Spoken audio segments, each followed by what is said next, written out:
Matius pasal 16. Datanglah orang-orang dari mazhab Farisi dan mazhab Saduki untuk mencobai Isa. Mereka meminta agar ia menunjukkan suatu tanda ajaib dari langit. Tetapi Isa bersabda kepada mereka, "Ketika maghrib tiba, kamu berkata, 'Cuaca baik, karena langit kelihatan merah.' Sedangkan pada waktu subuh, kamu berkata, 'Hari ini buruk, karena langit kelihatan merah redup.' Kamu tahu membedakan rupa langit, tetapi kamu tidak dapat mengetahui tanda-tanda zaman. Generasi yang jahat dan tidak setia ini mencari suatu tanda ajaib, tetapi tanda itu tidak akan diberikan kepada mereka selain tanda Yunus." Kemudian Isa pergi meninggalkan mereka. Ketika Isa dan para pengikutnya sampai di seberang, ternyata para pengikutnya lupa membawa roti. Isa bersabda kepada mereka, "Ingat baik-baik, jagalah dirimu terhadap ragi orang-orang dari mazhab Farisi dan mazhab Saduki." Kemudian mereka membicarakannya antara satu dengan yang lain dan berkata, "Ia berkata begitu karena kita tidak membawa roti." Hal itu diketahui oleh Isa, lalu sabdanya, "Hai orang-orang yang kurang percaya, mengapa kamu membicarakan soal tidak ada roti? Belum jugakah kamu mengerti? Tidakkah kamu ingat perihal 5 roti yang dibagi-bagikan untuk 5.000 orang? Setelah kamu kumpulkan, ada berapa keranjangkah kelebihannya? Atau perihal 7 roti yang dibagi-bagikan untuk 4.000 orang? Setelah kamu kumpulkan, ada berapa keranjangkah kelebihannya? Mengapa kamu tidak mengerti bahwa bukan soal roti yang aku bicarakan kepadamu itu? Jagalah dirimu terhadap ragi orang-orang dari mazhab Farisi dan mazhab Saduki." Kemudian barulah mereka mengerti bahwa ia tidak menyuruh mereka untuk menjaga diri terhadap ragi roti, melainkan terhadap ajaran orang-orang dari mazhab Farisi dan mazhab Saduki. Kemudian sampailah Isa di wilayah Kaisaria Filipi. Ia bertanya kepada para pengikutnya, "Menurut pendapat orang, siapakah anak manusia itu?" Jawab mereka, Ada yang mengatakan Yahya dan ada pula yang mengatakan Ilyas. Sedangkan yang lain lagi berkata, Yeremia atau salah seorang dari nabi-nabi lainnya. Isa bertanya kepada mereka, "Tetapi menurut kamu, siapakah aku ini?" Jawab Simon Petrus, "Ya junjungan, engkaulah Al-Masih, Sang Anak yang datang dari Allah yang hidup." Sabda Isa kepadanya, "Berbahagialah engkau, hai Simon bin Yunus, karena bukan manusia yang menyatakan itu kepadamu, melainkan Bapa-Ku yang di surga. Aku pun berkata kepadamu, engkau adalah Petrus, dan di atas batu ini, aku akan membangun jemaah-Ku, dan pintu-pintu alam maut pun tidak akan menguasainya. Selain itu, aku akan memberikan kepadamu anak kunci kerajaan surga. Apa yang engkau ikat di bumi, akan terikat di surga. Dan apa yang engkau lepaskan di bumi, akan terlepas pula di surga." Setelah itu, ia memperingatkan para pengikutnya supaya mereka jangan menceritakan kepada siapapun bahwa ia adalah Al-Masih. Sejak saat itu, Isa Al-Masih mulai menyatakan kepada para pengikutnya bahwa ia harus pergi ke Yerusalem dan akan mengalami banyak kesengsaraan karena perlakuan para tua-tua Bani Israel, para imam kepala, serta para ahli kitab suci Taurat.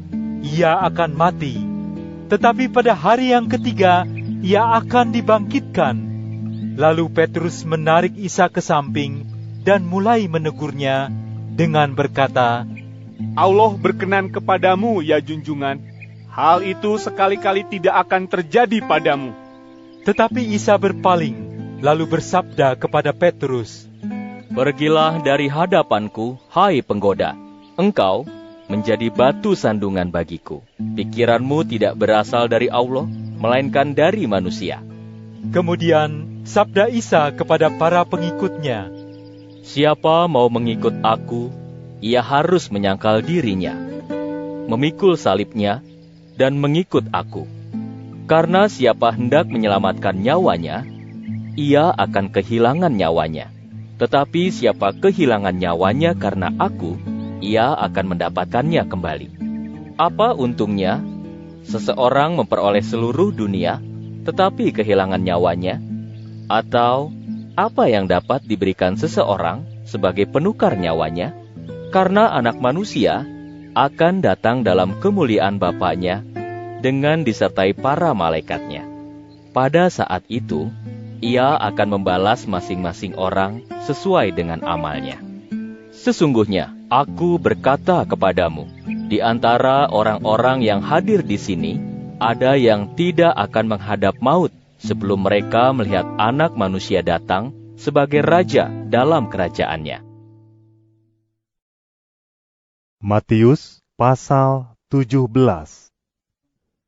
6 hari kemudian, Isa membawa Petrus, Yakub, dan Yahya, saudara Yakub, mendaki sebuah gunung yang tinggi untuk menyendiri di sana.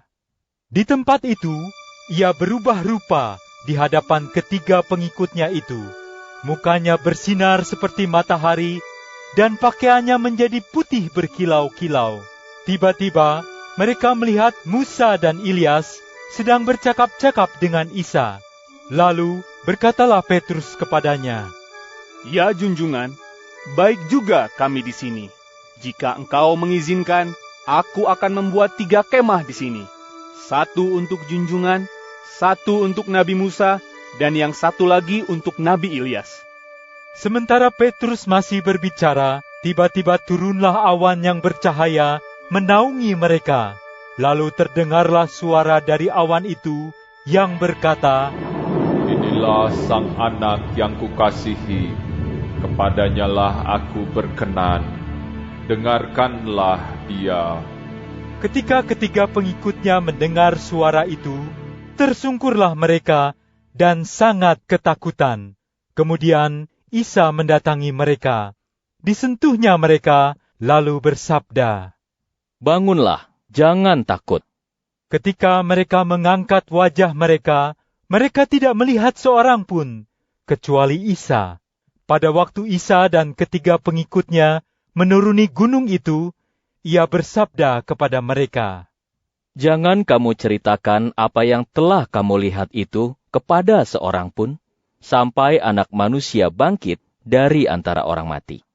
Kemudian para pengikutnya bertanya kepadanya, Jika demikian, mengapa para ahli kitab suci Taurat mengatakan bahwa Ilyas harus datang terlebih dahulu?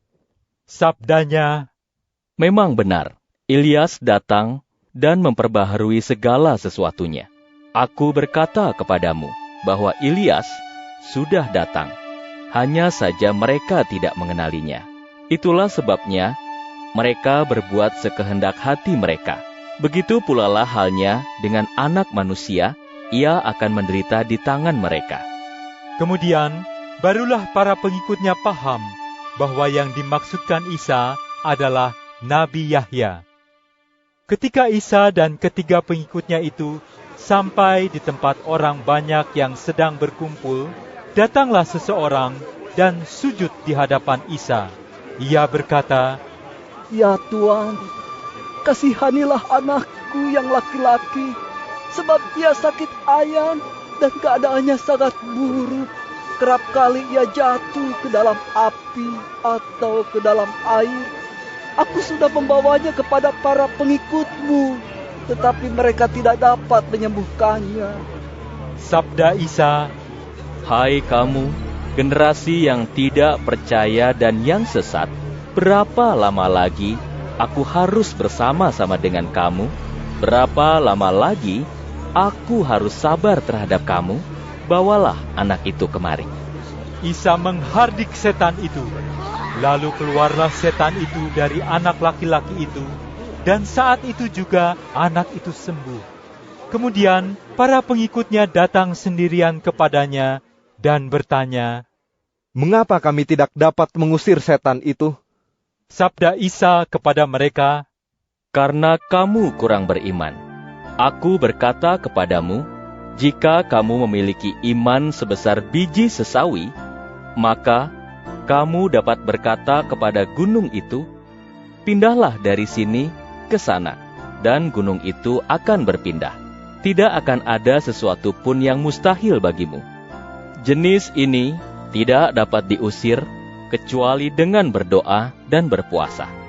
saat Isa dan para pengikutnya berkumpul di wilayah Galilea, bersabdalah ia kepada mereka, Anak manusia akan diserahkan ke tangan manusia. Mereka akan menjatuhkan hukuman mati atas dirinya, tetapi pada hari yang ketiga setelah ia mati, ia akan dibangkitkan. Kemudian, para pengikutnya pun menjadi sangat sedih ketika Isa dan para pengikutnya sampai di kota Kapernaum. Datanglah seorang pemungut pajak bait Allah. Ia menemui Petrus dan berkata, "Tidakkah gurumu membayar pajak yang besarnya 2 dirham itu?" Jawab Petrus. Ia membayar. Ketika Petrus masuk ke rumah, Isa bertanya mendahuluinya, Hai Simon, bagaimanakah pendapatmu? Dari siapa raja-raja dunia ini memungut pajak? Dari anak-anaknya atau dari orang lain? Jawab Petrus. Dari orang lain. Lalu sabda Isa, Jika begitu, bebaslah anak-anaknya. Tetapi, supaya kita tidak menyebabkan mereka tersandung, pergilah engkau dan mengailah di danau. Ambillah ikan pertama yang kau dapatkan dan bukalah mulutnya. Di dalamnya akan kau temukan uang sebesar 4 dirham. Ambillah uang itu, lalu berikan kepada mereka, untukku dan untukmu. Matius pasal 18. pada waktu itu datanglah para pengikutnya kepada Isa dan bertanya. Siapakah yang terbesar dalam kerajaan surga? Kemudian ia memanggil anak kecil dan menempatkannya di tengah-tengah mereka. Sabdanya, Sesungguhnya aku berkata kepadamu, jika kamu semua tidak berubah dan menjadi seperti anak-anak, kamu tidak akan masuk dalam kerajaan surga. Sebab itu, siapa merendahkan dirinya seperti anak ini, dialah yang terbesar dalam kerajaan surga. Dan siapa menyambut anak kecil seperti ini atas namaku, ia menyambut aku. Siapa menyebabkan salah satu dari anak-anak kecil yang percaya kepadaku ini berdosa, maka lebih baik sebuah batu kisaran digantungkan pada lehernya, lalu ia ditenggelamkan di laut yang dalam. Celakalah dunia ini, sebab dari dunia ini muncul berbagai hal yang menyebabkan orang berdosa. Memang akan muncul berbagai hal yang menyebabkan orang berdosa, tetapi celakalah orang yang menjadi penyebabnya. Jika tangan atau kakimu menyebabkan kamu berdosa, potong dan buanglah. Karena lebih baik bagimu masuk ke dalam hidup dengan tangan kudung atau kaki timpang, daripada kamu mempunyai 2 tangan atau 2 kaki, tetapi dicampakkan ke dalam api neraka jahanam. Jika matamu menyebabkan kamu berdosa, cungkil dan buanglah. Karena lebih baik bagimu masuk ke dalam hidup dengan hanya sebelah mata, daripada kamu mempunyai 2 mata, tetapi dicampakkan ke dalam api neraka jahanam. Ingatlah, jangan kamu menganggap hina seorang pun dari anak-anak yang kecil ini.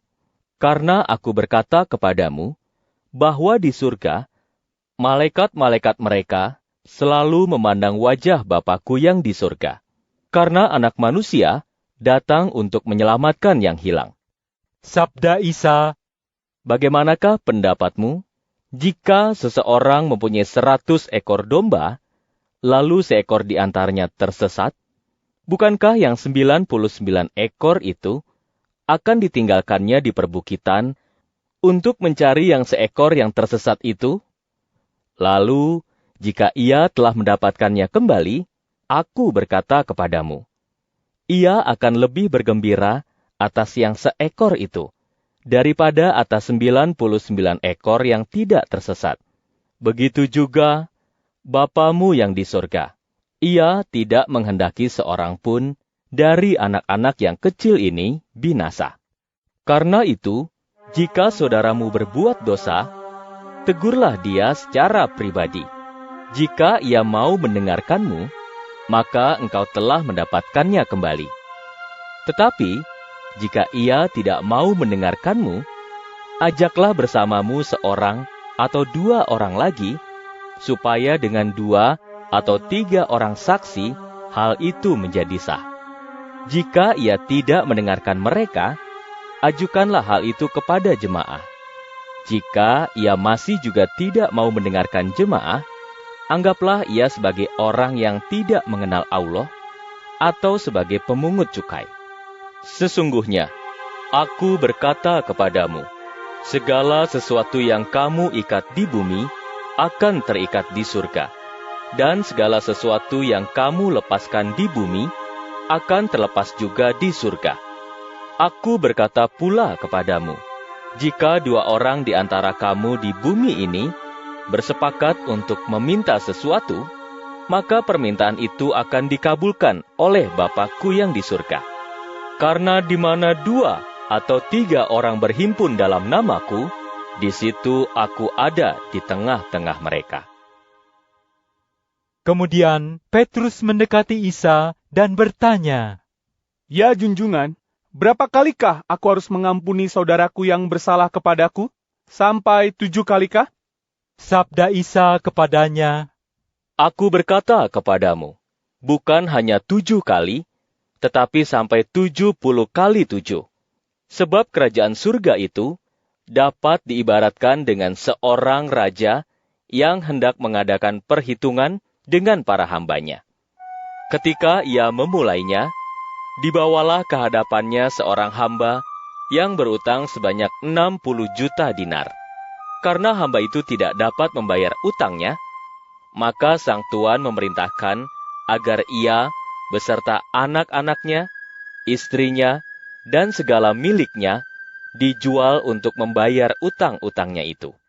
Maka sujudlah hamba itu di hadapannya dan berkata, Sabarlah ya Tuan, aku akan membayar semuanya.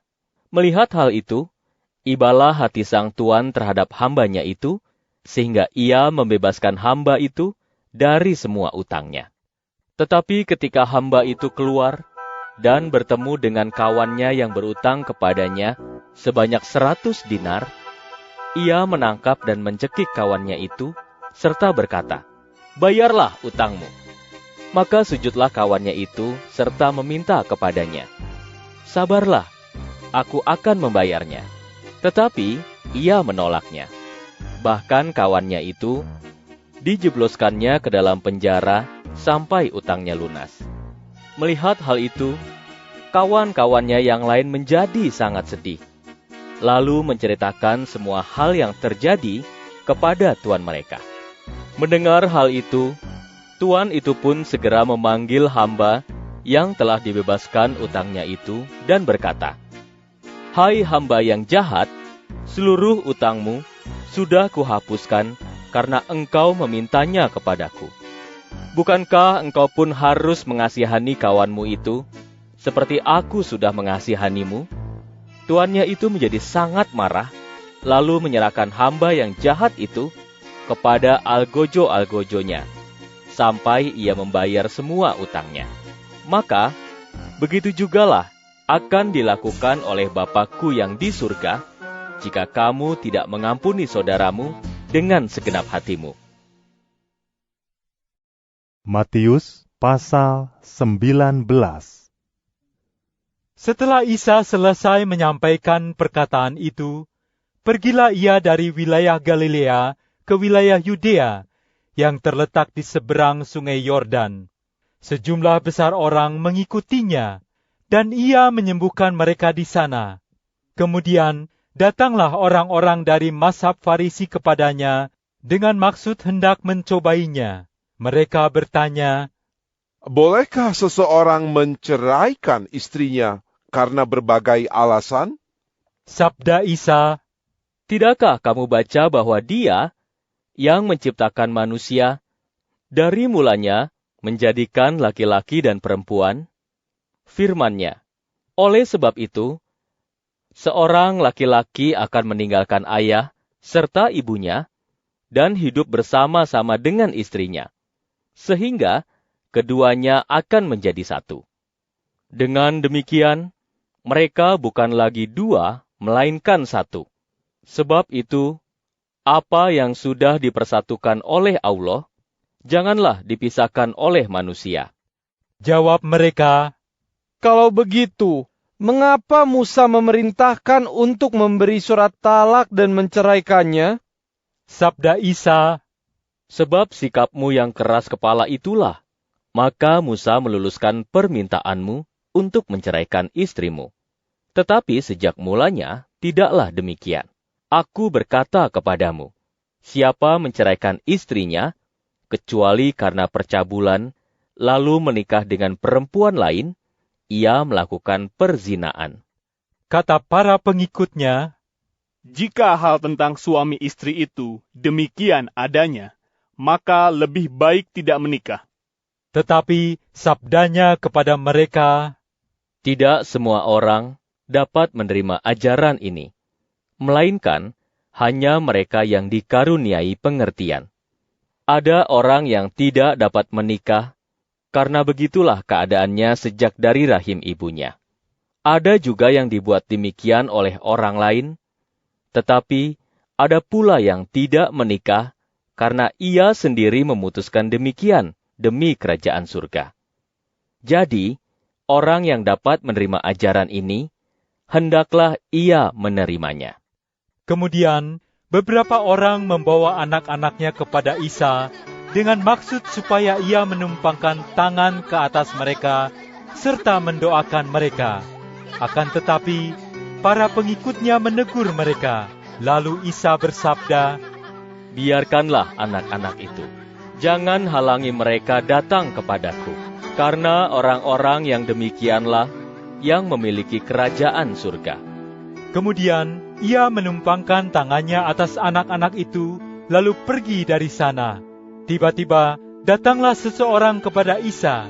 Ia berkata, Ya Guru, perbuatan baik apa yang patut kulakukan, supaya aku mendapatkan hidup yang kekal?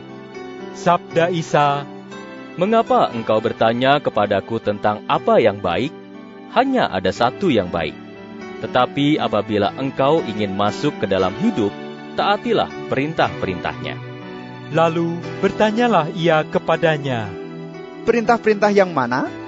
Sabda Isa, Jangan membunuh, jangan berzina, jangan mencuri, jangan menjadi saksi dusta, hormatilah ayah serta ibumu, dan kasihilah sesamamu manusia seperti dirimu sendiri.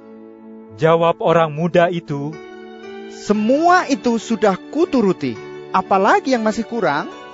Sabda Isa, Jika engkau ingin sempurna, pergilah, jualah segala sesuatu yang kamu miliki. Kemudian, berikanlah hasil penjualannya kepada fakir miskin. Maka engkau akan memperoleh harta di surga. Setelah itu, ikutlah aku. Tetapi ketika orang muda itu mendengar sabdanya, pergilah ia dengan hati sedih, karena ia memiliki banyak harta. Kemudian Isa bersabda kepada para pengikutnya, Sesungguhnya aku berkata kepadamu, orang kaya sulit masuk kerajaan surga. Sekali lagi, aku berkata kepadamu, lebih mudah seekor unta melewati lubang jarum daripada seorang kaya masuk kerajaan Allah. Mendengar hal itu, para pengikutnya merasa sangat heran. Lalu tanya mereka, Kalau begitu, siapakah yang dapat diselamatkan? Isa memandang mereka dan bersabda, Memang bagi manusia hal itu mustahil, Tetapi bagi Allah, tidak ada satu pun yang mustahil. Setelah itu, bertanyalah Petrus kepada Isa, Kami sudah meninggalkan segala-galanya dan mengikut Engkau ya junjungan. Jadi, apa yang akan kami peroleh? Sabda Isa kepada mereka, Sesungguhnya, aku berkata kepadamu, di dunia yang baru, pada waktu Anak Manusia duduk di tahta kemuliaannya, kamu akan menempati 12 tahta untuk menghakimi ke-12 suku Bani Israel. Siapa meninggalkan rumahnya, saudaranya laki-laki, saudaranya perempuan, ayahnya, ibunya, anak-anaknya, atau ladangnya karena namaku, ia akan mendapatkannya kembali 100 kali lipat, serta akan mewarisi hidup yang kekal. Tetapi, banyak orang yang pertama menjadi yang terakhir, dan orang-orang yang terakhir menjadi yang pertama. Matius pasal 20. Kerajaan surga itu seperti seorang tuan rumah yang pergi keluar ketika hari masih pagi. Ia hendak mengupah orang-orang yang mau bekerja di kebun anggurnya. Setelah ia membuat perjanjian dengan para pekerja, yaitu bahwa mereka akan memperoleh gaji 1 dinar sehari, disuruhnya mereka pergi ke kebunnya. Kira-kira pukul 9, ia keluar lagi. Dilihatnya, beberapa orang lain sedang berdiam diri saja di pasar, tidak bekerja. Lalu, ia berkata kepada mereka, Pergilah ke kebun anggurku, dan aku akan memberikan kepadamu upah yang pantas. Maka mereka pun pergilah. Setelah itu, ia keluar lagi, yaitu kira-kira pukul 12 siang dan pukul 3 sore, dan melakukan hal yang sama. Kira-kira sampai pukul 5 sore, ia masih juga keluar.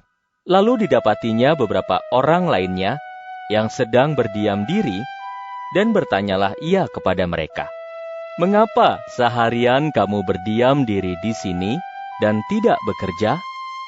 Jawab mereka, Sebab tidak ada seorang pun yang mengupah kami. Lalu berkatalah ia kepada mereka, Pergilah ke kebun anggurku. Setelah maghrib, tuan si pemilik kebun anggur itu berkata kepada mandornya, Panggillah para pekerja itu dan bayarlah upahnya, mulai dari orang yang datang paling akhir sampai yang datang paling awal. Lalu, datanglah para pekerja yang masuk pukul 5 petang, dan masing-masing menerima upah 1 dinar. Ketika orang-orang yang masuk paling awal datang, mereka menyangka bahwa mereka akan menerima upah lebih banyak. Tetapi, ternyata mereka masing-masing juga menerima upah 1 dinar. Setelah mereka menerimanya, mereka bersungut-sungut kepada tuan pemilik kebun anggur itu.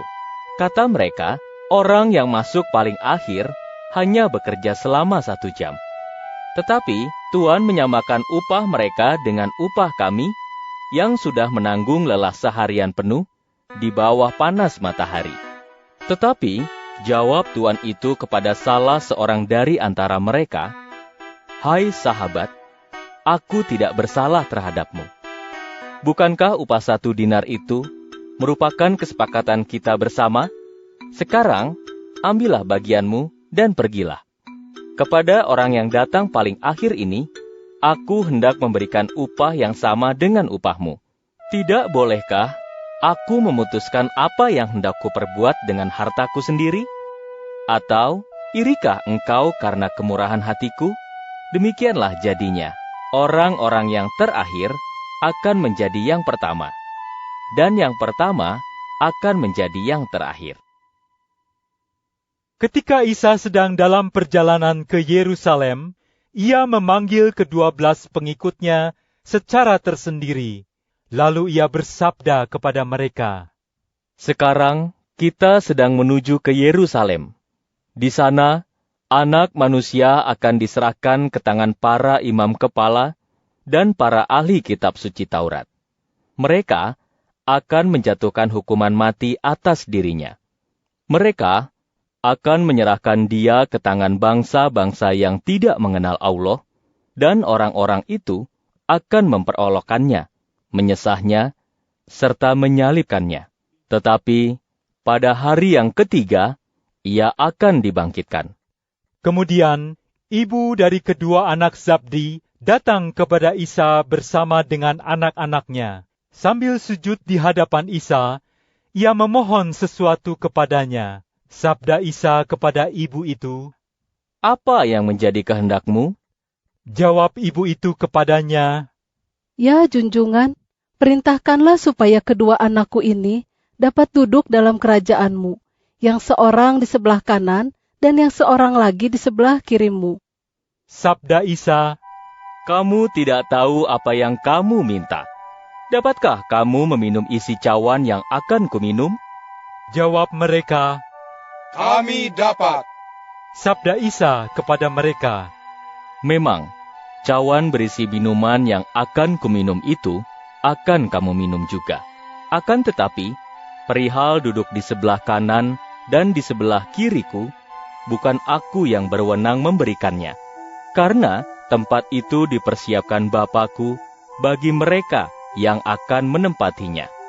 Ketika ke-10 pengikut lainnya mendengar hal itu, gusarlah mereka kepada dua bersaudara itu. Isa memanggil mereka semua, lalu bersabda, "Kamu tahu bahwa para penguasa bangsa yang tidak mengenal Allah memerintah rakyat mereka dengan tangan besi, dan para pembesarnya mempunyai wewenang penuh atas mereka. Tetapi janganlah begitu di antara kamu. Siapa ingin menjadi besar di antara kamu, ia harus menjadi abdimu. Dan siapa ingin menjadi yang pertama di antara kamu, ia harus menjadi hambamu.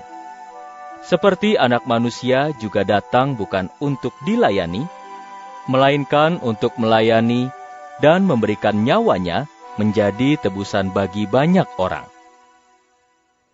Ketika Isa dan para pengikutnya keluar dari kota Yeriko, sejumlah besar orang mengikutinya.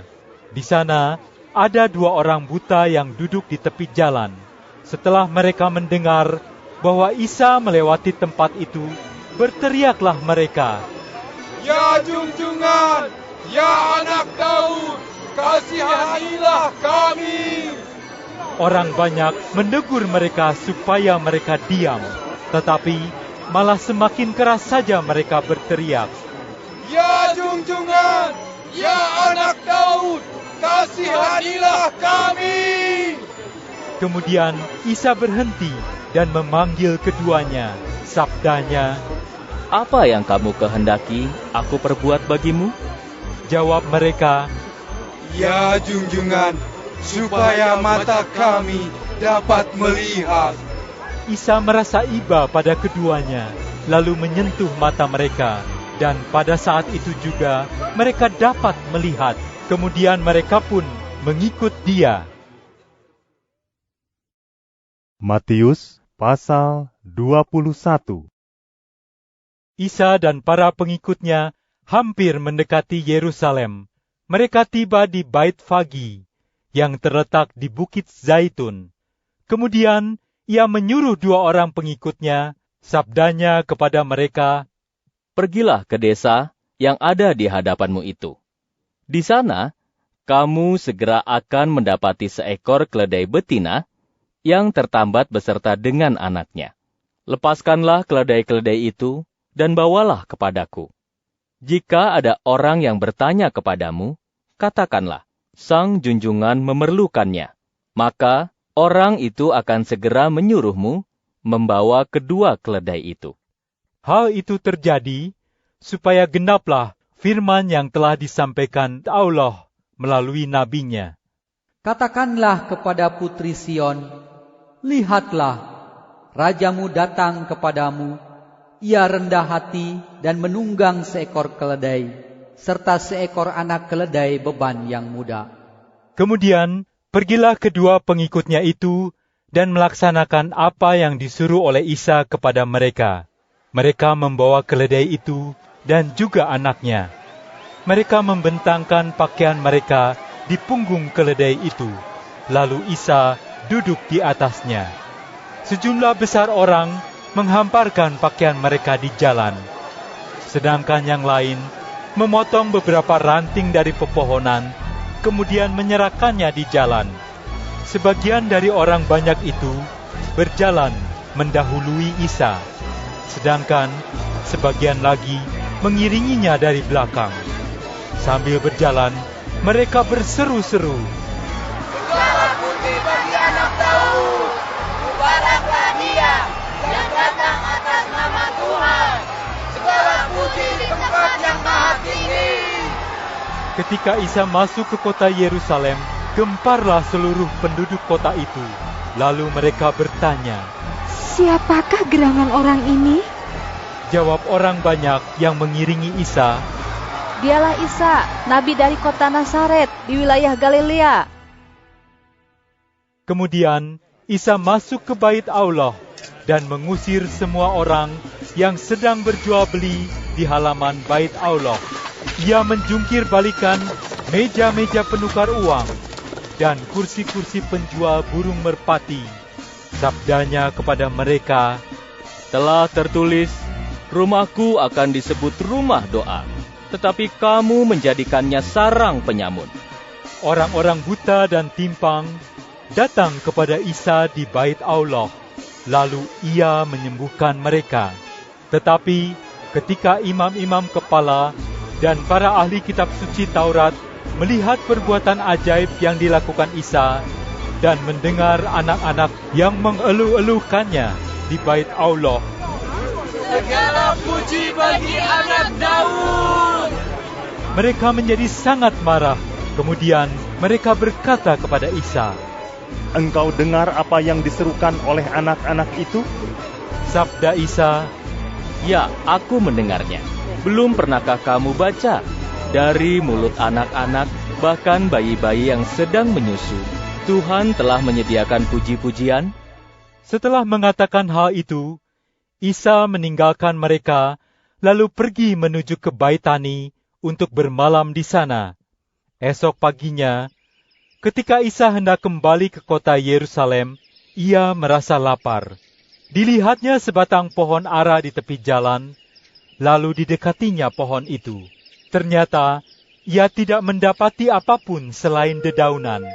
Lalu sabdanya kepada pohon itu, "Jangan berbuah lagi sampai selama-lamanya." Seketika itu juga keringlah pohon itu. Melihat hal itu, para pengikutnya menjadi heran dan bertanya, "Bagaimana mungkin pohon ara ini menjadi kering dalam sekejap?"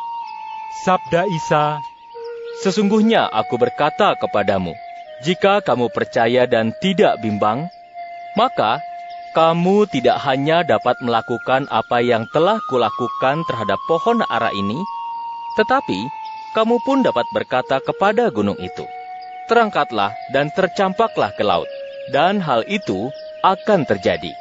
Segala sesuatu yang kamu minta melalui doa, akan kamu peroleh jika kamu percaya." Setelah Isa masuk ke bait Allah, datanglah para imam kepala dan para tua-tua kepadanya, sementara ia sedang mengajar. Lalu mereka berkata, "Apa wewenangmu melakukan semuanya itu? Siapakah yang memberikan wewenang itu kepadamu?"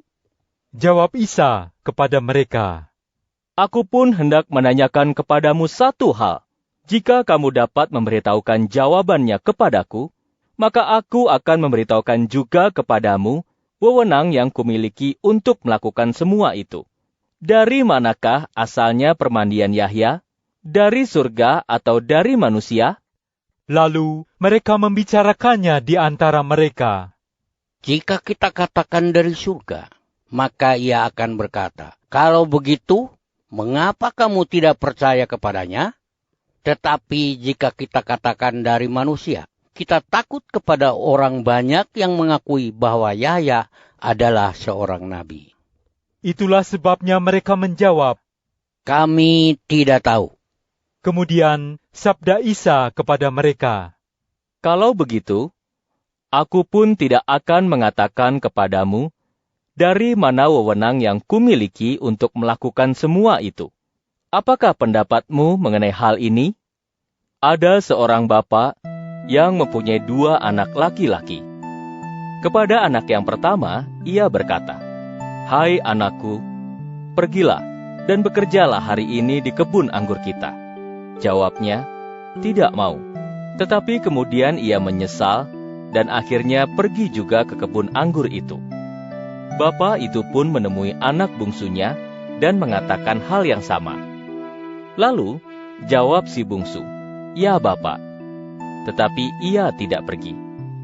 Jadi, dari antara kedua anak itu, siapakah yang melakukan kehendak bapaknya? Jawab mereka, "Yang pertama." Sabda Isa kepada mereka, "Sesungguhnya, aku berkata kepadamu, para pemungut cukai dan perempuan-perempuan sundal akan mendahului kamu masuk ke dalam kerajaan Allah. Karena ketika Yahya datang kepadamu untuk menunjukkan jalan yang benar, kamu tidak mau percaya kepadanya.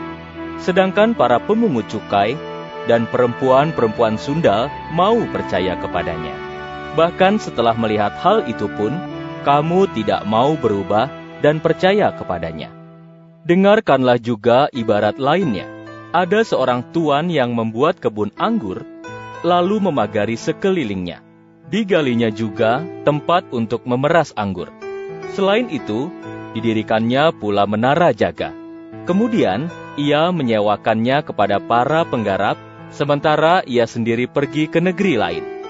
Ketika hampir tiba musim memetik buah, ia mengutus hamba-hambanya kepada para penggarap itu untuk menerima hasil buah yang menjadi bagiannya. Tetapi para penggarap itu menangkap hamba-hamba yang datang itu. Mereka memukul yang satu, membunuh yang lain, dan merajam yang lainnya lagi.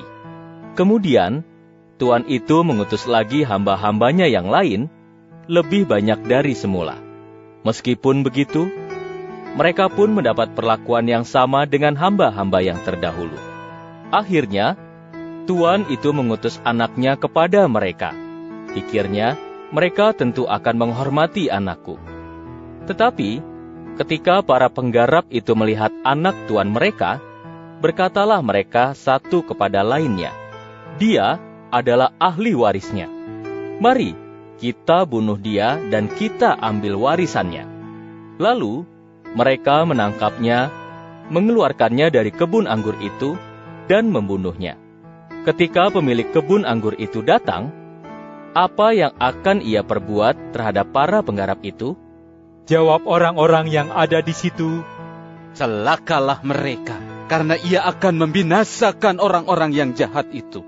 Lalu kebun anggur itu akan dipercayakannya kepada para penggarap lain, yang akan menyerahkan hasilnya pada setiap musimnya." Kemudian sabda Isa, "Belum pernahkah kamu baca dalam kitab suci, batu yang dibuang oleh tukang-tukang bangunan telah menjadi batu penjuru? Hal ini terjadi dari pihak Tuhan dan merupakan hal yang ajaib di mata kita. Sebab itu aku berkata kepadamu, kerajaan Allah akan diambil darimu dan dipercayakan kepada suatu bangsa yang akan menghasilkan buah. Siapa jatuh ke atas batu itu akan remuk, dan siapa ditimpa oleh batu itu akan hancur luluh." Ketika para imam kepala dan orang-orang dari mazhab Farisi mendengar semua ibarat itu, mereka tahu bahwa diri merekalah yang dibicarakannya. Kemudian mereka mencari jalan untuk menangkapnya. Tetapi mereka takut kepada orang banyak yang menganggap Isa seorang nabi. Matius pasal 22. Kembali Isa bersabda kepada mereka melalui ibarat, "Kerajaan surga itu dapat diibaratkan dengan seorang raja yang mengadakan perjamuan nikah bagi anaknya. Ia menyuruh hamba-hambanya menjemput orang-orang yang sudah diundangnya, tetapi para undangan itu tidak mau datang. Sang raja kembali menyuruh hamba-hambanya yang lain dengan pesan, Katakanlah kepada para undangan itu, lihatlah, jamuan sudah kusediakan. Lembu-lembu dan ternak peliharaan lain yang tambun-tambun pun sudah disembelih, dan semuanya sudah tersedia. Jadi, hadirlah pada perjamuan nikah itu. Tetapi tetap saja mereka tidak mempedulikannya. Ada yang pergi ke ladangnya, dan ada pula yang mengurus usahanya. Bahkan, ada yang menangkap hamba-hamba itu, lalu menganiaya dan membunuh mereka. Sang raja pun menjadi sangat murka. Lalu, ia mengerahkan bala tentaranya untuk membinasakan para pembunuh itu dan membakar kota mereka. Selanjutnya, sabda raja kepada hamba-hambanya, jamuan pernikahan sudah tersedia, tetapi mereka yang telah diundang itu memang tidak layak diundang. Sebab itu, pergilah ke setiap persimpangan jalan dan ajaklah setiap orang yang kamu jumpai untuk hadir di perjamuan nikah ini. Kemudian, hamba-hamba itu pergi ke jalan-jalan untuk mengundang setiap orang yang dijumpainya di sana, yang jahat dan juga yang baik. Akhirnya, penuhlah tempat perjamuan nikah itu dengan para tamu. Lalu sang raja pun masuk untuk melihat para tamu. Ia melihat seorang yang tidak mengenakan pakaian yang layak dipakai untuk hadir di perjamuan nikah. Lalu kata sang raja kepada orang itu, "Hai saudara, mengapa engkau masuk kemari dengan tidak mengenakan pakaian perjamuan?" Tetapi orang itu diam saja. Maka berkatalah raja itu kepada para hambanya, "Ikatlah tangan dan kakinya. Lalu, campakkanlah ia ke tempat yang paling gelap.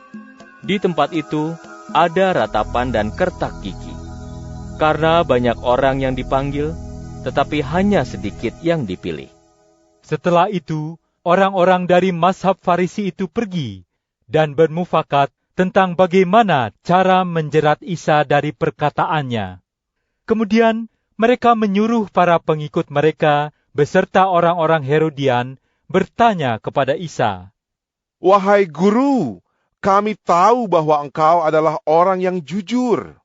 Engkau mengajarkan jalan Allah dengan jujur, dan engkau tidak merasa takut kepada siapapun, karena engkau tidak memandang muka. Karena itu, katakanlah kepada kami bagaimana pendapatmu. Bolehkah membayar pajak kepada Kaisar atau tidak?" Tetapi Isa mengetahui kejahatan hati mereka. Lalu sabdanya kepada mereka, "Hai orang-orang munafik, mengapa kamu mencobai aku? Tunjukkanlah kepadaku uang yang kamu pakai untuk membayar pajak." Mereka pun membawa sekeping uang dinar kepadanya. Lalu sabdanya kepada mereka, "Gambar dan cap siapakah ini?"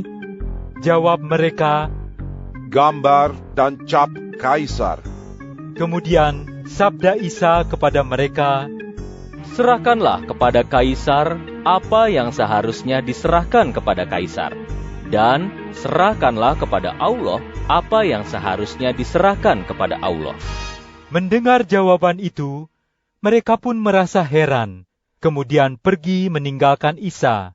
Pada hari itu juga, datanglah kepada Isa orang-orang dari mazhab Saduki yang berpendapat bahwa kebangkitan orang mati itu tidak ada. Kemudian mereka bertanya kepadanya, "Wahai guru, menurut firman yang disampaikan melalui Musa, jika seorang suami meninggal tanpa meninggalkan anak, maka saudaranya yang laki-laki harus memperistri janda almarhum itu supaya diperolehnya keturunan bagi almarhum.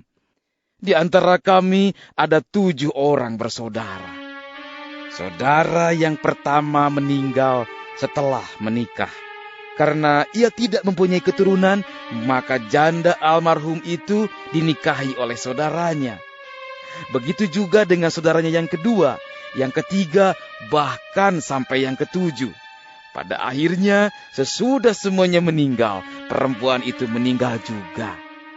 Pada hari kebangkitan nanti, siapa dari ketujuh saudara itu yang akan menjadi suami dari perempuan itu, karena semuanya sudah menikahinya. Sabda Isa kepada mereka, "Kamu sesat, sebab kamu tidak mengerti isi kitab suci maupun kuasa Allah. Pada hari kebangkitan, orang-orang tidak akan menikah dan tidak akan dinikahkan. Keadaan mereka di surga akan seperti para malaikat. Sedangkan mengenai kebangkitan orang-orang mati, belum pernahkah kamu baca apa yang telah disabdakan Allah kepadamu? Akulah Tuhan Ibrahim, Ishak, dan Yakub. Ia bukan Tuhan yang disembah oleh orang mati, melainkan oleh orang hidup." Ketika orang banyak mendengar hal itu, mereka merasa heran atas ajarannya. Ketika orang-orang dari mazhab Farisi mendengar kabar bahwa Isa telah membungkam orang-orang dari mazhab Saduki, berkumpullah mereka. Kemudian, salah seorang dari mereka, yakni seorang ahli kitab suci Taurat, datang dan bertanya kepada Isa untuk mencobainya. Ia bertanya, "Wahai guru, perintah manakah yang paling utama dalam hukum Taurat?" Sabda Isa kepadanya, "Kasihilah Allah Tuhanmu dengan segenap hatimu, dengan segenap jiwamu, dan dengan segenap akal budimu. Itulah perintah yang terutama dan yang pertama. Sedangkan perintah yang kedua, yang sama dengan itu, kasihilah sesamamu manusia seperti dirimu sendiri. Pada kedua perintah inilah terhimpun seluruh hukum Taurat dan juga semua wahyu Allah yang dituliskan oleh para nabi." Pada waktu orang-orang dari mazhab Farisi sedang berkerumun, bersabdalah Isa kepada mereka, "Bagaimanakah pendapatmu tentang Al-Masih? Anak siapakah dia?" Jawab mereka, "Anak Daud." Sabda Isa, "Kalau begitu, bagaimana mungkin Daud dengan kuasa Ruh Allah menyebutnya junjungan ketika ia berkata, 'Tuhan bersabda kepada junjungan, duduklah di sebelah kananku sampai aku menaruh musuh-musuhmu di bawah kakimu.' Jadi, kalau Daud sendiri menyebutnya junjungan, bagaimana mungkin dia adalah anaknya?" Tidak seorang pun yang dapat menjawabnya, dan sejak hari itu, tidak seorang pun yang berani mengajukan pertanyaan kepadanya. Matius pasal 23. Kemudian bersabdalah Isa kepada orang banyak dan para pengikutnya, "Para ahli kitab suci Taurat dan orang-orang dari mazhab Farisi telah menduduki kursi Musa. Sebab itu, turuti dan amalkan segala sesuatu yang mereka ajarkan. Tetapi jangan turuti akhlak mereka, karena ajaran mereka tidak selaras dengan perbuatan mereka sendiri. Mereka mengikat beban yang berat-berat, lalu meletakkannya di atas bahu orang-orang. Padahal mereka sendiri sama sekali tidak mau menyentuhnya. Semua yang mereka lakukan, mereka buat sedemikian rupa supaya dilihat orang. Mereka memakai tali sembayang yang lebar, dan juga memanjangkan rumbai-rumbai yang ada pada jubah mereka. Mereka menyukai tempat-tempat terhormat, baik di tempat-tempat perjamuan maupun di rumah-rumah ibadah. Mereka senang menerima salam dari orang di pasar-pasar, dan menyukai sebutan guru. Tetapi janganlah kamu mau disebut guru, karena gurumu hanya satu, dan kamu semua adalah saudara. Lagi pula, janganlah kamu menyebut Bapa siapapun di dunia ini, karena Bapamu hanya satu, yaitu Dia yang di surga. Selain itu, janganlah kamu mau disebut pemimpin, karena hanya satu pemimpinmu, yaitu Al-Masih. Sedangkan yang terbesar di antara kamu, hendaklah ia menjadi abdi dari semuanya. Siapa meninggikan dirinya, ia akan direndahkan. Tetapi siapa merendahkan dirinya, ia akan ditinggikan. Celakalah kamu, hai para ahli kitab suci Taurat dan orang-orang dari mazhab Farisi. Hai orang-orang yang munafik, Kamu mengunci pintu-pintu kerajaan surga di hadapan orang-orang. Kamu sendiri tidak mau masuk, dan orang yang hendak masuk pun kamu halangi. Celakalah kamu, hai para ahli kitab suci Taurat dan orang-orang dari mazhab Farisi. Hai orang-orang yang munafik. Kamu merampas rumah para janda dan berpura-pura suci dengan memanjang-manjangkan doamu. Sebab itu, kamu akan menerima hukuman yang lebih berat. Celakalah kamu, hai para ahli kitab suci Taurat dan orang-orang dari mazhab Farisi. Hai orang-orang yang munafik. Kamu menjelajahi laut dan daratan hanya untuk membawa satu orang saja menjadi pemeluk agamamu. Tetapi setelah itu, kamu menjadikan dia calon penghuni neraka yang 2 kali lebih jahat daripada dirimu. Celakalah kamu, hai para pemimpin buta yang berkata, siapa bersumpah demi bait Allah, maka sumpahnya itu tidak sah. Tetapi siapa bersumpah demi emas bait Allah, maka sumpahnya itu mengikatnya. Hai kamu, orang-orang bodoh dan buta, mana yang lebih berarti, emaskah atau bait Allah yang menyucikan emas itu? Kamu juga berkata, siapa bersumpah demi tempat pembakaran kurban, maka sumpahnya itu tidak sah. Tetapi siapa bersumpah demi kurban yang ada di atasnya, maka sumpahnya itu mengikat. Hai kamu, orang-orang buta, mana yang lebih berarti, kurbankah atau tempat pembakaran kurban yang menyucikan kurban itu? Ketahuilah bahwa orang yang bersumpah demi tempat pembakaran kurban, berarti juga bersumpah demi tempat pembakaran kurban itu dan segala sesuatu yang ada di atasnya. Orang yang bersumpah demi bait Allah, berarti juga bersumpah demi bait Allah itu dan demi Tuhan yang bersemayam di situ. Dan orang yang bersumpah demi surga, berarti juga bersumpah demi arasi Allah, dan demi Dia yang bersemayam di atasnya. Celakalah kamu, hai para ahli kitab suci Taurat dan orang-orang dari mazhab Farisi. Hai orang-orang yang munafik. Kamu membayar 1/10 dari selasih, adas manis, dan jintan. Tetapi segala sesuatu yang lebih penting, yang juga tertulis dalam hukum Taurat, seperti keadilan, belas kasihan, dan kesetiaan, kamu abaikan. Hal-hal itu memang patut kamu kerjakan, tetapi yang lainnya jangan ditinggalkan.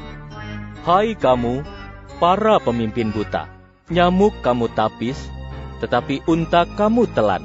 Celakalah kamu, hai para ahli kitab suci Taurat dan orang-orang dari mazhab Farisi, hai orang-orang yang munafik.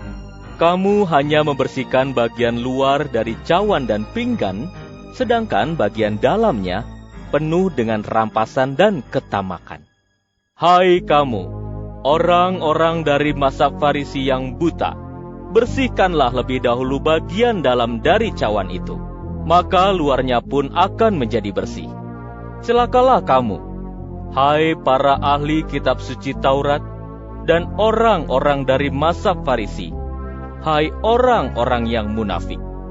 Kamu sama seperti makam yang dikapur putih, luarnya tampak indah, tetapi bagian dalamnya penuh dengan tulang belulang orang mati dan semua yang najis. Begitu jugalah kamu, di hadapan orang, kamu kelihatan seperti orang yang bertakwa dan berakhlak. Tetapi di balik apa yang nampak, kamu penuh dengan kemunafikan dan kejahatan. Celakalah kamu, hai para ahli kitab suci Taurat dan orang-orang dari mazhab Farisi, hai orang-orang yang munafik. Kamu membangun makam para nabi dan menghiasi nisan-nisan orang saleh. Lalu kamu berkata, jika kami hidup pada zaman nenek moyang kami, maka kami tidak akan turut serta dengan orang-orang yang menumpahkan darah para nabi ini. Dengan demikian, kamu sendiri memberi kesaksian bahwa kamu adalah anak cucu dari orang-orang yang telah membunuh nabi-nabi itu. Jadi, genapilah apa yang telah diperbuat oleh nenek moyangmu itu. Hai kamu yang berperilaku seperti ular, bahkan seperti ular berbisa. Bagaimana kamu dapat melepaskan diri dari hukuman neraka? Lihat, aku akan mengutus kepadamu nabi-nabi, orang-orang bijaksana, dan para ahli kitab. Tetapi, sebagian dari mereka akan kamu jatuhi hukuman mati dan kamu salibkan. Sedangkan, sebagian lagi akan kamu sesah di rumah-rumah ibadahmu, dan akan kamu kejar-kejar dari satu kota ke kota lainnya.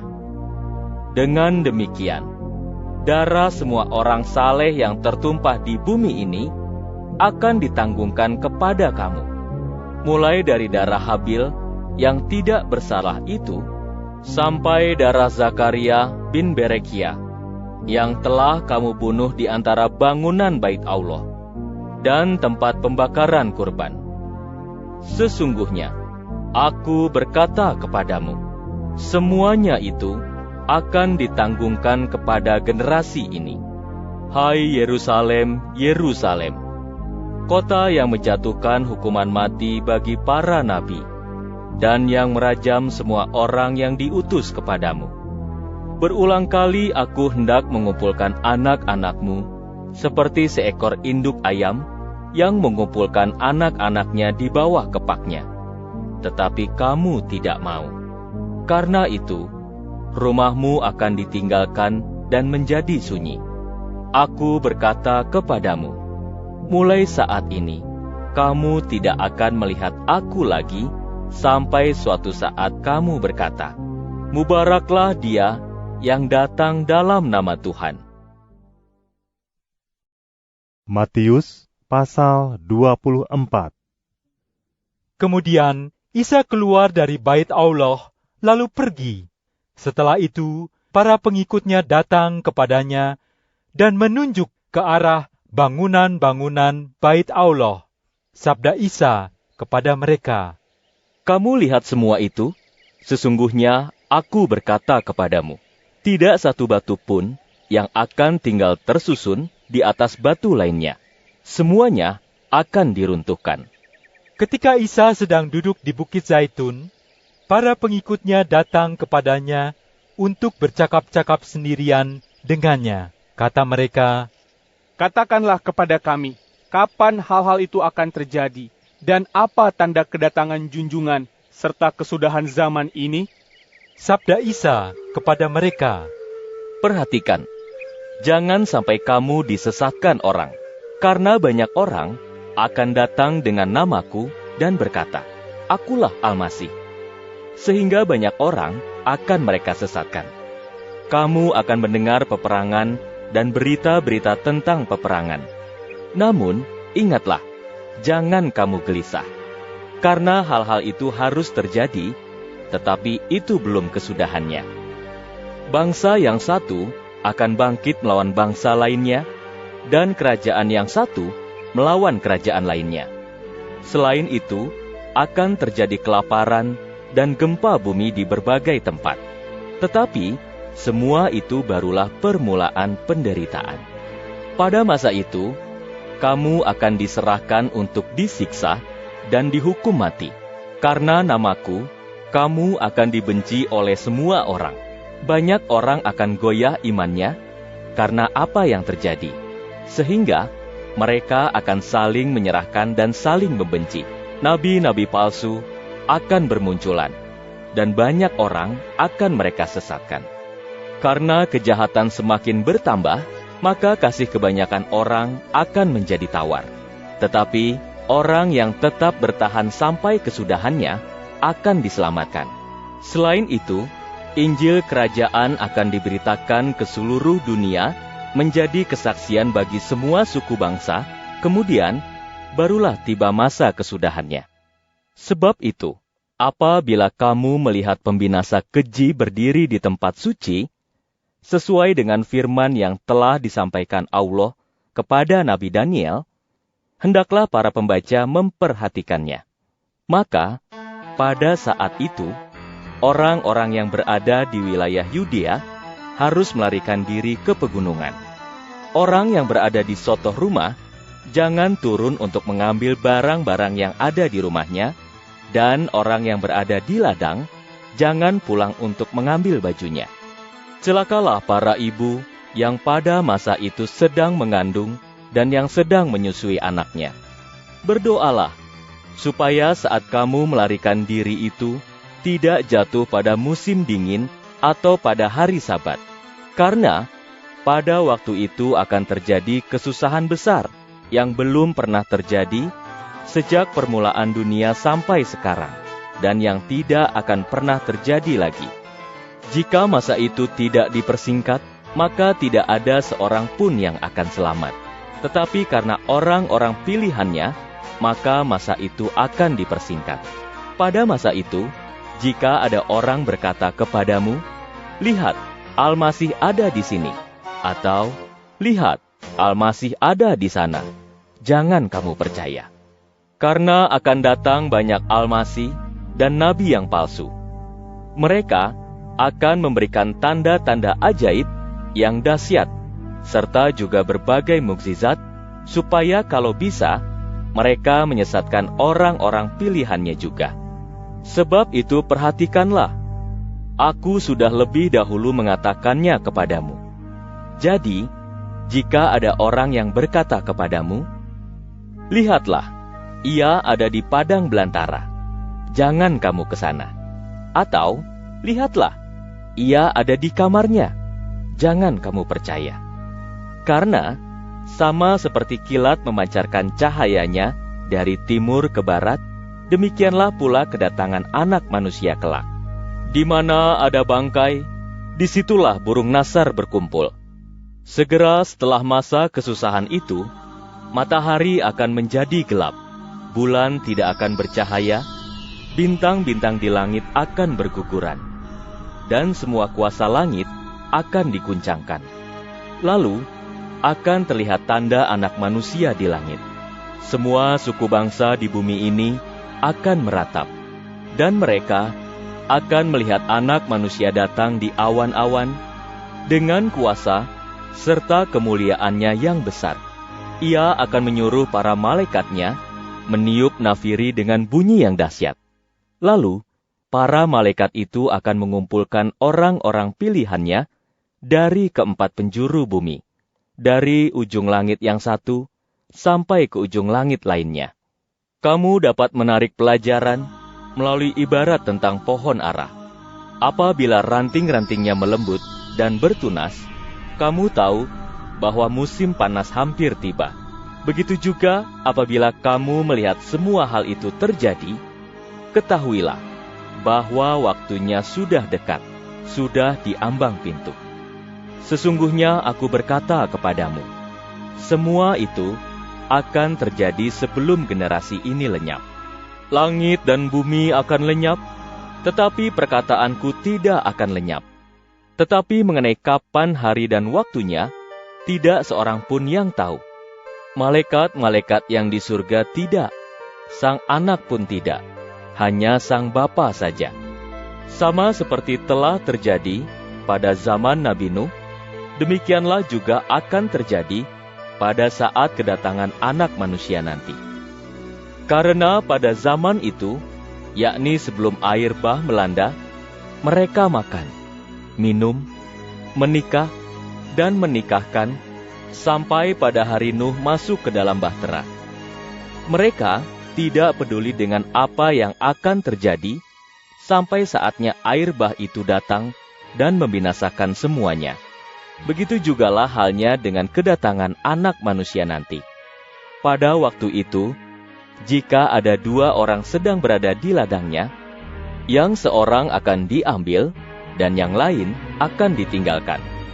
Demikian pula, jika ada dua orang perempuan sedang menggiling di penggilingan, yang seorang akan diambil, dan yang lain ditinggalkan. Sebab itu, berjaga-jagalah, karena kamu tidak tahu kapan junjunganmu datang.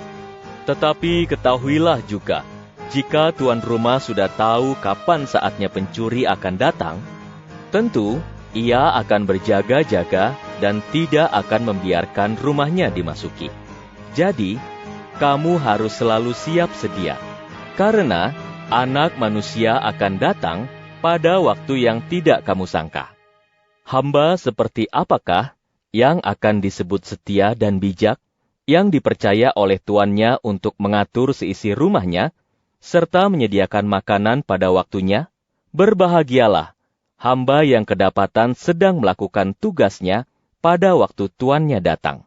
Sesungguhnya, aku berkata kepadamu, ia akan mempercayakan seluruh harta miliknya kepada hamba itu.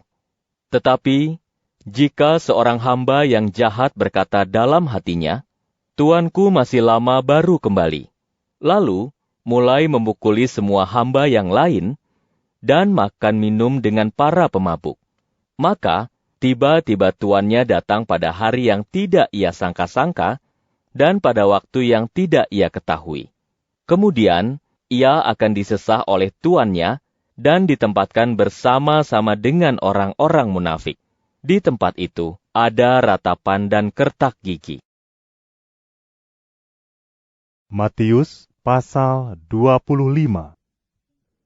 Pada waktu itu, kerajaan surga dapat diibaratkan dengan 10 gadis yang mengambil pelita mereka, lalu pergi untuk menyongsong mempelai pria.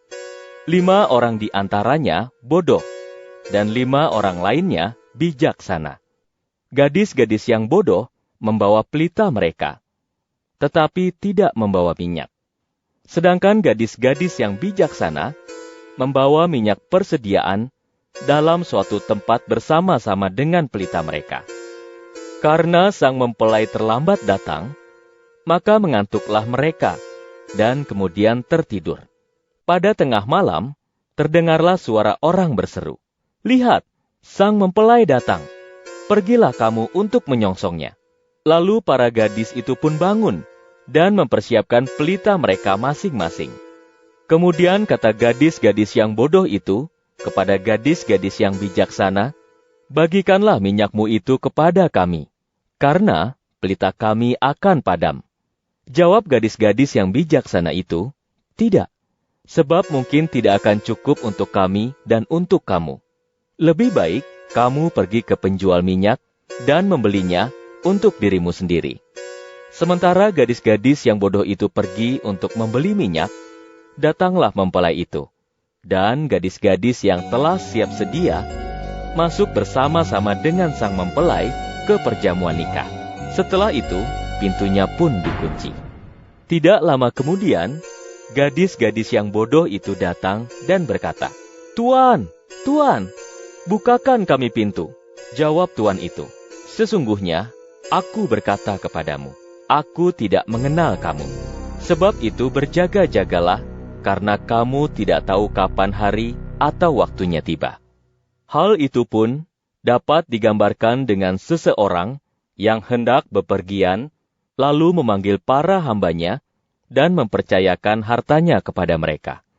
Kepada yang seorang dipercayakan 5 talenta, kepada yang lain 2 talenta, dan kepada yang lainnya lagi 1 talenta, sesuai dengan kadar kemampuan masing-masing. Setelah itu, pergilah tuan itu. Hamba yang menerima 5 talenta segera pergi dan menjalankan uangnya. Lalu, ia mendapatkan keuntungan sebanyak 5 talenta. Begitu juga halnya dengan hamba yang menerima 2 talenta. Ia memperoleh keuntungan sebanyak 2 talenta. Sedangkan hamba yang menerima 1 talenta pergi menggali lubang, lalu menyembunyikan uang perak milik tuannya itu. Setelah sekian lama, tuan dari hamba-hamba itu pulang dan mengadakan perhitungan dengan mereka. Kemudian datanglah hamba yang menerima 5 talenta dengan membawa serta 5 talenta hasil usahanya. Katanya, "Tuan, inilah 5 talenta yang pernah Tuan percayakan kepadaku. Lihatlah, aku sudah memperoleh keuntungan sebanyak 5 talenta juga." Jawab sang tuan kepadanya, "Baik sekali ikhtiarmu itu. hai hamba yang baik dan setia. Engkau telah memperlihatkan kesetiaanmu dalam hal yang kecil. Oleh karena itu, aku akan mempercayakan kepadamu hal yang besar. Masuklah engkau ke dalam kebahagiaan tuanmu. Lalu datanglah hamba yang menerima 2 talenta. Ia berkata, Tuan, inilah 2 talenta yang pernah Tuan percayakan kepadaku. Lihatlah, aku sudah memperoleh keuntungan sebanyak 2 talenta juga. Kata tuannya itu, baik sekali ikhtiarmu itu, hai hamba yang baik dan setia. Engkau telah memperlihatkan kesetiaanmu dalam hal yang kecil. Oleh karena itu, aku akan mempercayakan kepadamu hal yang besar. Masuklah engkau ke dalam kebahagiaan tuanmu. Setelah itu, datanglah pula hamba yang hanya menerima 1 talenta, lalu berkata, Tuan, aku mengenal Tuan sebagai seorang yang keras tabiatnya. Tuan menuai di tempat yang tidak pernah Tuan taburi, dan memungut di tempat yang tidak pernah Tuan tebari. Itulah sebabnya aku merasa takut, sehingga aku pergi mengubur talenta Tuan. Lihatlah, aku mengembalikan milik Tuan. Jawab Tuan itu kepadanya, hai hamba yang jahat dan malas, engkau tahu bahwa aku menuai di tempat yang tidak pernah aku taburi, dan mengumpulkan sesuatu di tempat yang tidak pernah aku tebari. Seharusnya engkau menyerahkan uangku itu pada orang-orang yang dapat menjalankannya, sehingga jika aku datang, aku dapat menerima uangku beserta dengan bunganya. Jadi, ambillah talenta itu dari dia, dan berikanlah kepada hamba yang mempunyai 10 talenta. Karena siapa mempunyai, kepadanya akan ditambahkan, sehingga ia mempunyainya berlimpah-limpah. Tetapi siapa tidak mempunyai, maka apa yang ada padanya pun akan diambil kembali. Setelah itu, campakkanlah hamba yang tidak berguna ini ke tempat yang paling gelap. Di tempat itu ada ratapan dan kertak gigi. Pada saatnya nanti, apabila Anak Manusia datang kembali dengan kemuliaannya, disertai para malaikatnya, ia akan duduk di tahta kemuliaannya. Kemudian semua suku bangsa akan dikumpulkan dan dibawa ke hadapannya. Ia akan memisahkan mereka satu demi satu, seperti seorang gembala yang memisahkan domba-domba dari kambing-kambing. Domba-domba akan ia tempatkan di sebelah kanannya, tetapi kambing-kambing di sebelah kirinya. Setelah itu, sang raja akan bersabda kepada mereka yang ada di sebelah kanannya, marilah, hai kamu yang mendapat berkah dari Bapakku. Terimalah warisanmu, yaitu kerajaan yang disediakan bagimu sejak dunia dijadikan. Karena ketika aku lapar, kamu memberi aku makan. Ketika aku haus, kamu memberi aku minum. Ketika aku datang sebagai orang asing, kamu memberi aku tumpangan. Ketika aku telanjang, kamu memberi aku pakaian. Ketika aku sakit, kamu menengok aku. Dan ketika aku di penjara, kamu mengunjungi aku.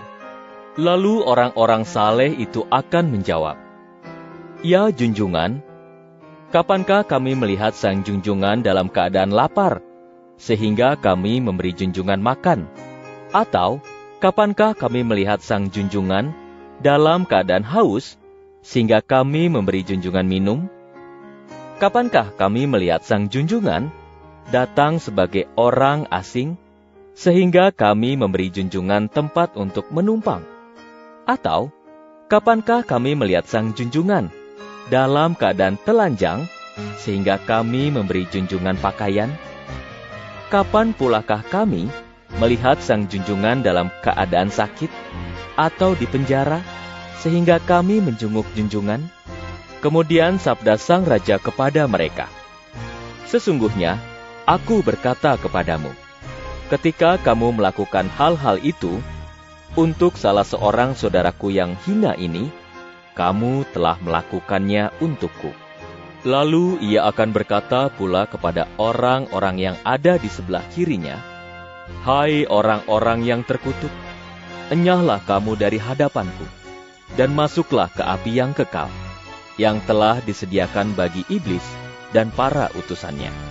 Karena ketika aku lapar, kamu tidak memberi aku makan. Ketika aku haus, kamu tidak memberi aku minum. Ketika aku datang sebagai orang asing, kamu tidak memberi aku tempat untuk menumpang. Ketika aku telanjang, kamu tidak memberi aku pakaian. Ketika aku sakit dan di penjara, kamu tidak mengunjungi aku.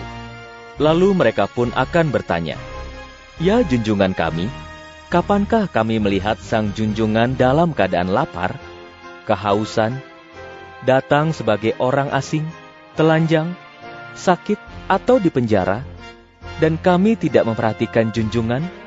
Sabda sang raja kepada mereka, "Sesungguhnya aku berkata kepadamu, ketika kamu tidak melakukan hal-hal itu untuk salah seorang saudaraku yang paling hina ini, kamu pun tidak melakukannya untukku." Mereka ini akan dimasukkan ke tempat siksaan yang kekal, tetapi orang-orang saleh itu akan masuk ke dalam hidup yang kekal. Matius pasal 26. Setelah Isa selesai menyampaikan semua ajarannya itu, bersabdalah ia kepada para pengikutnya, "Kamu tahu bahwa 2 hari lagi perayaan Paskah akan dimulai, dan Anak Manusia akan diserahkan untuk disalibkan." Pada waktu itu, imam-imam kepala dan para tua-tua berhimpun di balai imam besar Kayafas. Mereka bermufakat untuk menangkap Isa dan menjatuhkan hukuman mati atas dirinya dengan tipu daya. Tetapi mereka berkata, "Jangan pada saat perayaan, supaya rakyat tidak menjadi gempar." Ketika Isa berada di Baitani, di rumah Simon yang mendapat julukan si Kusta, datanglah kepadanya seorang perempuan dengan membawa buli-buli pualam berisi minyak wangi yang mahal. Lalu dituangkannya minyak itu pada kepala Isa yang sedang duduk makan. Melihat hal itu, para pengikutnya menjadi gusar dan berkata, "Apa gunanya menghambur-hamburkan minyak wangi itu? Minyak itu dapat dijual dengan harga yang mahal, dan uangnya dapat disedekahkan kepada orang-orang miskin." Tetapi Isa mengetahui hal itu, lalu bersabdalah ia kepada mereka, "Mengapa kamu menyusahkan perempuan ini? Ia telah melakukan suatu hal yang baik bagiku. Orang-orang miskin selalu ada di antara kamu, tetapi aku tidak akan selalu ada di antara kamu. Dengan menuangkan minyak ke tubuhku ini, ia sedang membuat persiapan bagi pemakamanku. Sesungguhnya, aku berkata kepadamu, dimanapun Injil dikabarkan di seluruh dunia, apa yang diperbuatnya ini akan disebut-sebut juga untuk mengingatnya." Setelah itu, Yudas Iskariot, salah seorang dari ke-12 pengikut itu, pergi menemui imam-imam kepala. Katanya kepada mereka, "Apa yang hendak kamu berikan kepadaku jika aku menyerahkan Isa kepadamu?" Kemudian mereka menimbang 30 keping uang perak bagi Yudas. Sejak saat itu, Yudas mencari waktu yang baik untuk menyerahkan Isa. Pada hari pertama dari hari raya roti tidak beragi, datanglah para pengikut Isa kepadanya dan berkata, "Ya junjungan, tempat manakah yang kau kehendaki supaya kami mempersiapkan makanan Paskah bagimu?" Sabda Isa, "Pergilah ke kota. Di sana temuilah si Anu dan katakan kepadanya, Sabda Guru, waktuku hampir tiba dan di rumahmu lah aku hendak makan Paskah bersama-sama dengan para pengikutku." Kedua pengikut itu melakukan apa yang disabdakan Isa kepada mereka. Lalu mereka pun mempersiapkan Paskah. Menjelang malam, Isa duduk makan bersama-sama dengan ke-12 pengikutnya. Sementara mereka makan, Isa bersabda, "Sesungguhnya, aku berkata kepadamu, salah satu dari antara kamu ada yang akan menyerahkan aku." Mereka semua menjadi sangat sedih. Lalu satu demi satu dari antara mereka mulai bertanya kepadanya, "Bukan aku, ya junjungan?" Sabda Isa, "Orang yang mencelupkan tangannya ke dalam pinggan bersama-sama dengan aku, dialah yang akan menyerahkan aku. Memang anak manusia akan pergi, sebagaimana telah tertulis tentang dia. Tetapi, celakalah orang yang menyerahkannya. Alangkah baiknya bagi orang itu jika ia tidak dilahirkan." Jawab Yudas yang akan menyerahkan dia itu, "Bukan aku ya, Guru." Sabda Isa kepadanya, "Engkau sudah mengatakannya sendiri." Pada waktu Isa dan para pengikutnya makan, ia mengambil roti dan mengucap syukur atasnya. Kemudian ia memecah-mecahkan roti itu dan memberikannya kepada para pengikutnya sambil bersabda, "Ambil dan makanlah, inilah tubuhku." Setelah itu, diambilnya sebuah cawan, lalu ia mengucap syukur. Kemudian ia memberikannya kepada mereka sambil bersabda, "Minumlah kamu semua dari cawan ini, karena inilah darahku, darah perjanjian yang ditumpahkan bagi banyak orang untuk pengampunan dosa. Aku juga berkata kepadamu bahwa aku tidak akan minum air anggur ini lagi, sampai pada hari aku meminum yang baru bersama-sama dengan kamu dalam kerajaan Bapa-Ku." Setelah Isa dan para pengikutnya menyanyikan nyanyian pujian, mereka pergi ke Bukit Zaitun. Kemudian sabda Isa kepada mereka, "Malam ini kamu semua akan goyah imannya oleh apa yang akan terjadi atas diriku. Karena telah tertulis, aku akan memukul sang gembala, dan domba-domba dari kawanan itu akan tercerai-berai. Tetapi setelah aku dibangkitkan, aku akan mendahuluimu ke Galilea." Jawab Petrus kepadanya, "Meskipun mereka semua goyah imannya karena apa yang akan terjadi atasmu ya junjungan, aku sekali-kali tidak." Sabda Isa kepadanya, "Sesungguhnya aku berkata kepadamu, malam ini juga sebelum ayam berkokok, engkau akan menyangkal aku 3 kali." Tetapi jawab Petrus kepadanya, "Sekalipun aku harus mati bersama-sama denganmu, aku tidak akan menyangkal engkau ya junjungan." Begitu juga kata semua pengikut lainnya. Isa dan para pengikutnya sampai di suatu tempat yang disebut Getsemani. Lalu sabdanya kepada para pengikutnya, "Duduklah di sini, sementara aku pergi ke sana untuk berdoa." Kemudian Isa mengajak Petrus dan kedua anak Zabdi. Ia mulai merasa sedih dan sangat gundah. Lalu sabda Isa kepada mereka, "Hatiku sangat sedih, seperti akan mati rasanya.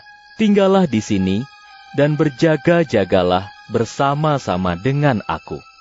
Setelah maju sedikit ke depan, ia sujud dan berdoa, "Ya Bapa-Ku, jika boleh, biarlah cawan minuman ini lalu dariku. Meskipun demikian, janganlah terjadi menurut kehendak-Ku, melainkan menurut kehendak-Mu."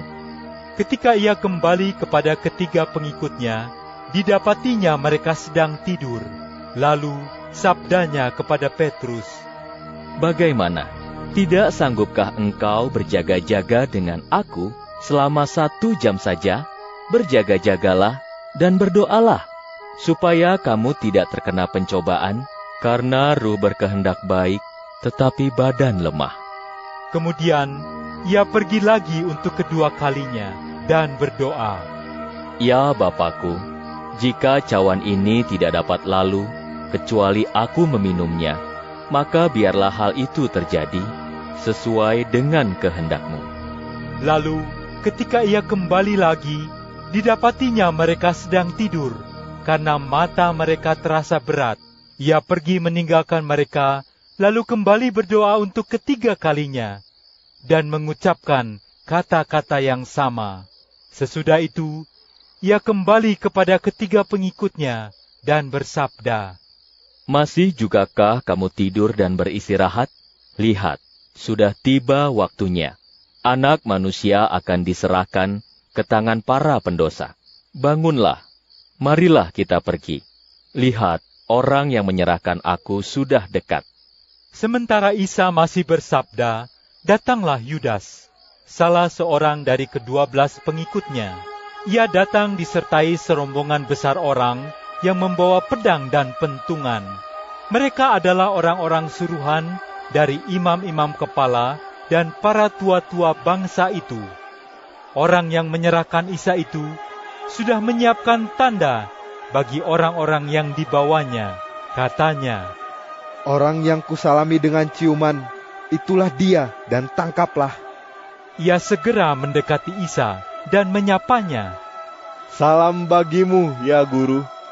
Lalu diciumnya Isa. Sabda Isa kepadanya, "Hai sahabat, lakukanlah apa yang menjadi tujuanmu datang kemari." Kemudian majulah orang-orang itu, memegang Isa dan menangkapnya.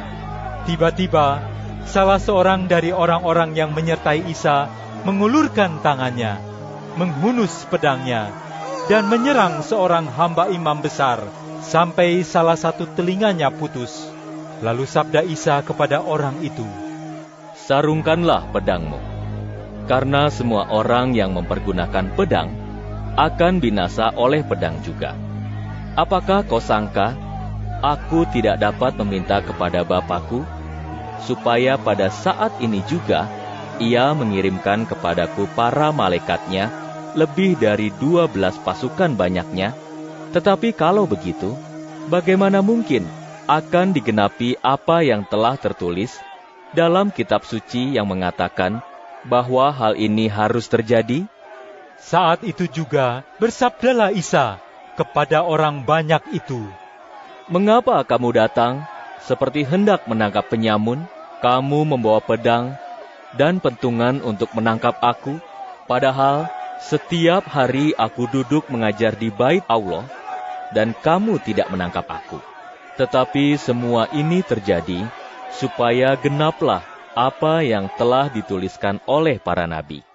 Kemudian semua pengikutnya melarikan diri, meninggalkan dia. Orang-orang yang menangkap Isa membawa dia kepada imam besar Kayafas. Di situ telah berkumpul para ahli kitab suci Taurat dan para tua-tua. Petrus mengikutinya dari jauh sampai ke pelataran tempat imam besar itu. Setelah masuk, ia pun duduk di antara para pengawal untuk mengetahui kesudahannya. Para imam kepala dan seluruh anggota mahkamah agama mencari kesaksian palsu untuk mendakwa Isa dengan maksud supaya mereka dapat menjatuhkan hukuman mati atas dirinya. Namun, satu pun tidak mereka dapatkan, sekalipun banyak orang tampil dengan kesaksian-kesaksian mereka yang palsu. Kemudian tampillah 2 orang yang berkata, "Orang ini pernah berkata, aku dapat meruntuhkan bait Allah dan membangunnya kembali dalam 3 hari. Kemudian berdirilah imam besar itu dan berkata kepadanya, "Tidak maukah engkau menjawab satu saja dari semua yang mereka tuduhkan kepadamu?" Tetapi Isa diam saja. Lalu kata imam besar itu kepadanya, "Demi Tuhan yang hidup, katakanlah kepada kami, benarkah engkau Al-Masih, Sang Anak yang datang dari Allah?" Sabda Isa kepadanya, "Engkau sudah mengatakannya. Aku berkata kepadamu bahwa mulai saat ini, kamu semua akan melihat Anak Manusia duduk di sebelah kanan Yang Maha Kuasa, dan datang di atas awan-awan di langit." Lalu imam besar itu mengoyakkan pakaiannya dan berkata, "Ia menghujah Allah. Perlukah ada kesaksian lagi? Sekarang kamu semua sudah mendengar hujahannya. Bagaimana pendapatmu?" Kata mereka, "Ia patut dihukum mati." Kemudian mereka meludahi mukanya dan memukulnya. Ada juga yang menamparnya, seraya berkata, Katakanlah kepada kami, hai Al-Masih, siapa yang memukul engkau? Sementara itu Petrus duduk di luar, di pelataran. Kemudian datanglah seorang hamba perempuan kepadanya dan berkata, Engkau juga orang yang selalu bersama-sama dengan Isa, orang Galilea itu. Tetapi di hadapan semua orang yang ada di situ, ia menyangkal. Aku tidak tahu apa yang kau maksudkan. Kemudian pergilah Petrus ke serambi. Di sini pun seorang hamba perempuan lainnya melihat dia. Lalu kata perempuan itu kepada orang-orang yang ada di situ, Orang ini selalu bersama-sama dengan Isa, orang Nazaret itu. Petrus pun kembali menyangkal sambil bersumpah, Aku tidak kenal orang itu. Sesaat kemudian, beberapa orang yang berdiri di situ mendekatinya dan berkata, Engkau pasti salah seorang dari antara mereka, karena dialek bahasamu sama. Petrus pun mulai mengucapkan kutuk dan sumpah. Aku tidak kenal orang itu. Segera setelah ia berkata begitu, berkokoklah ayam. Lalu teringatlah Petrus pada sabda yang telah disampaikan Isa kepadanya. Sebelum ayam berkokok, engkau akan menyangkali aku 3 kali. Akhirnya, Petrus pun pergi dari situ sambil menangis terseduh-seduh. Matius pasal 27. Pada waktu hari mulai siang, berembuklah semua imam kepala dan tua-tua bangsa itu mengenai Isa, tentang bagaimana cara untuk dapat menjatuhkan hukuman mati atas dirinya. Mereka mengikat dia, lalu membawanya dan menyerahkannya kepada Pilatus, penguasa setempat. Ketika Yudas yang menyerahkan Isa itu tahu bahwa Isa telah dijatuhi hukuman mati, ia sangat menyesal. Dikembalikannya 30 keping uang perak itu kepada imam-imam kepala dan para tua-tua. Katanya, Aku telah berdosa, sebab aku telah menyerahkan darah orang yang tidak bersalah. Tetapi jawab mereka, Peduli apa kami? Itu urusanmu. Ia pun mencampakkan uang perak itu ke dalam bait Allah, lalu pergi menggantung dirinya. Selanjutnya, imam-imam kepala mengambil uang itu dan berkata, Haram hukumnya jika uang ini dimasukkan ke dalam peti persembahan, karena uang ini adalah uang darah.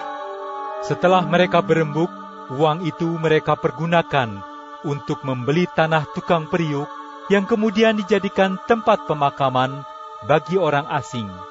Itulah sebabnya sampai hari ini tanah itu disebut tanah darah. Dengan demikian, genaplah apa yang telah disampaikan oleh Nabi Yeremia.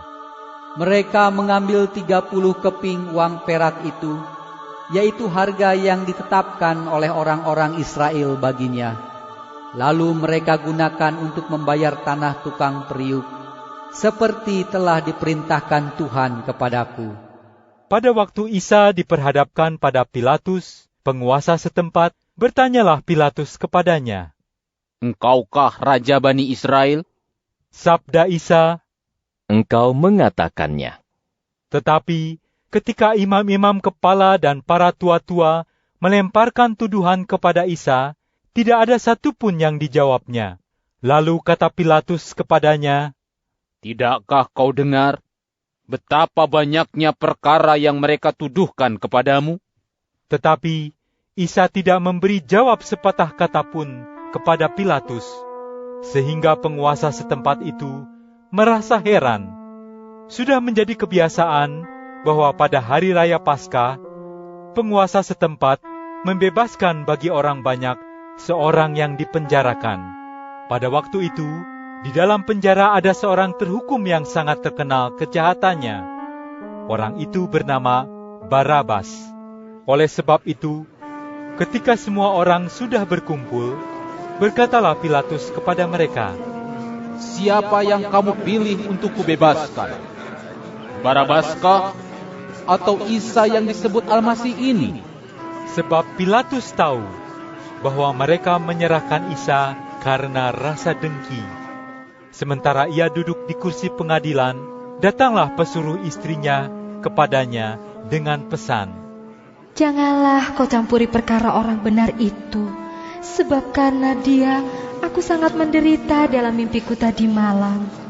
Akan tetapi, imam-imam kepala dan para tua-tua menghasut orang banyak agar mereka meminta supaya Barabas dibebaskan dan Isa dihukum mati.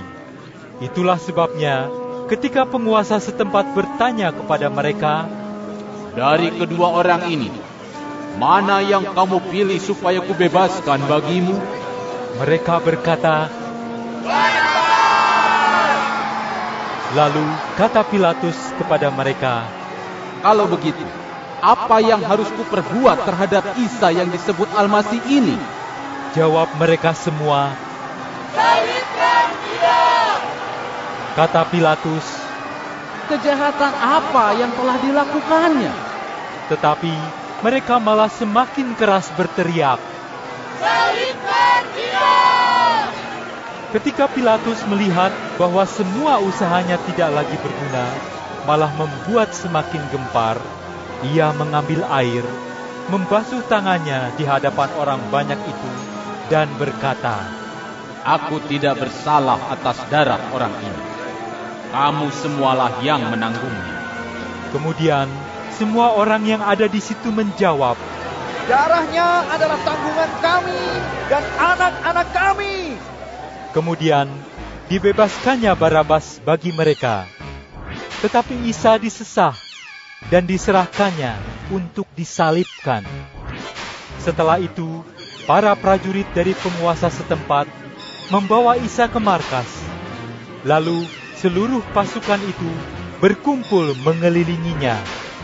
Mereka membuka pakaian Isa, lalu mengenakan kepadanya jubah berwarna ungu. Kemudian mereka menganyam sebuah mahkota dari duri dan memasangkannya di kepala Isa. Setelah itu, mereka memberikan sebatang bunuh pada tangan kanannya. Lalu mereka sujud di hadapannya dan mengolok-olok dia dengan berkata, "Daulah, hai Raja Bani Israel!" Mereka pun meludahinya, mengambil buluh yang dipegangnya, lalu memukulkannya ke kepalanya. Setelah mengolok-olok dia, mereka menanggalkan jubah ungu itu dan memakaikan kembali pakaiannya, lalu membawanya pergi untuk disalibkan. Sementara mereka berjalan keluar kota, mereka bertemu dengan seorang Kirene bernama Simon. Kemudian mereka memaksanya untuk memikul kayu salib Isa. Sampailah mereka ke tempat yang bernama Golgota, artinya tempat tengkorak. Lalu mereka memberi Isa air anggur yang dicampur dengan empedu. Setelah anggur itu dikecapnya, ia tidak mau meminumnya. Setelah Isa disalibkan, mereka membagi-bagi pakaiannya dengan cara melempar undi. Lalu mereka duduk di situ untuk menjaganya. Di sebelah atas, dekat kepalanya, dilekatkan tulisan berisi tuduhan, "Inilah Isa, Raja Bani Israel." Pada waktu itu, ada dua orang penyamun yang disalibkan bersama-sama dengan Isa. Yang seorang di sebelah kanannya, dan yang seorang lagi di sebelah kirinya. Orang-orang yang lalu lalang di tempat itu menghujah Isa. Bahkan sambil menggeleng-gelengkan kepala, mereka berkata, "Hai engkau yang dapat meruntuhkan bait Allah dan membangunnya kembali dalam 3 hari. Selamatkanlah dirimu. Jika engkau benar-benar sang anak yang datang dari Allah, turunlah dari salib itu." Imam-imam kepala, para ahli kitab suci Taurat, dan para tua-tua pun mengolok-olok Isa seraya berkata, "Orang lain ia selamatkan, tetapi dirinya sendiri tidak dapat ia selamatkan. Diakah Raja Israel? Biarlah sekarang ia turun dari salib itu, maka kita akan percaya kepadanya. Ia berharap kepada Allah, jadi biarlah Allah menyelamatkannya sekarang juga, jika Tuhan memang berkenan kepadanya. Karena ia pernah berkata, "Akulah sang anak yang datang dari Allah." Bahkan penyamun-penyamun yang disalibkan bersama-sama dengan dia pun mencelanya. Sejak pukul 12 siang, seluruh wilayah itu menjadi gelap hingga pukul 3 sore. Kemudian, kira-kira pukul 3 sore, berserulah Isa dengan suara nyaring, "Eli, Eli, lama sabachthani." Artinya, "Ya Allah, ya Allah, mengapa Engkau meninggalkan aku?"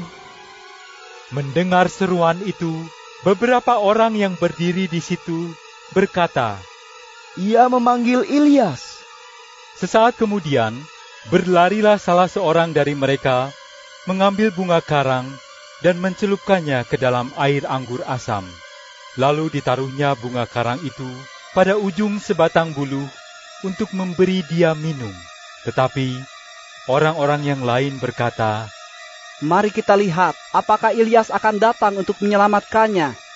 Kemudian Isa kembali berseru dengan suara nyaring, lalu menyerahkan ruhnya. Tiba-tiba tabir bait Allah pun robek dari atas ke bawah. Bumi dilanda gempa, gunung-gunung batu terbelah, makam-makam terbuka, dan beberapa jenazah orang saleh hidup kembali, lalu keluar dari tempat mereka dimakamkan. Selanjutnya, setelah Isa bangkit, mereka pun masuk ke kota suci dan memperlihatkan diri mereka kepada orang banyak. Ketika kepala pasukan dan para prajurit yang menjaga Isa melihat gempa bumi serta semua yang telah terjadi, mereka menjadi sangat takut serta berkata, "Sesungguhnya orang ini adalah sang anak yang datang dari Allah." Di sana ada pula beberapa perempuan yang menyaksikan semua itu dari jauh. Mereka adalah perempuan-perempuan yang mengikut Isa dari Galilea demi membantu dia. Di antara mereka terdapat Maryam dari Magdala, Maryam ibu Yakub dan Yusuf, dan ibu dari anak-anak Zabdi. Menjelang maghrib, datanglah Yusuf, orang kaya yang berasal dari Arimatea, salah seorang pengikut Isa juga. Ia menghadap Pilatus untuk meminta jenazah Isa. Kemudian Pilatus memberi perintah kepada orang-orangnya supaya jenazah itu diberikan kepadanya. Setelah Yusuf mengambil jenazah Isa, ia mengafaninya dengan kain yang bersih. Selanjutnya, ia membaringkan jenazah itu dalam makam baru kepunyaannya sendiri yang digali pada bukit batu. Digulingkannya sebuah batu besar ke pintu makam itu, lalu ia pulang. Tetapi Maryam dari Magdala dan Maryam yang lain tetap tinggal di situ, duduk di depan makam itu. Esoknya, yaitu setelah hari persiapan, berhimpunlah imam-imam kepala dan orang-orang dari mazhab Farisi untuk menghadap Pilatus.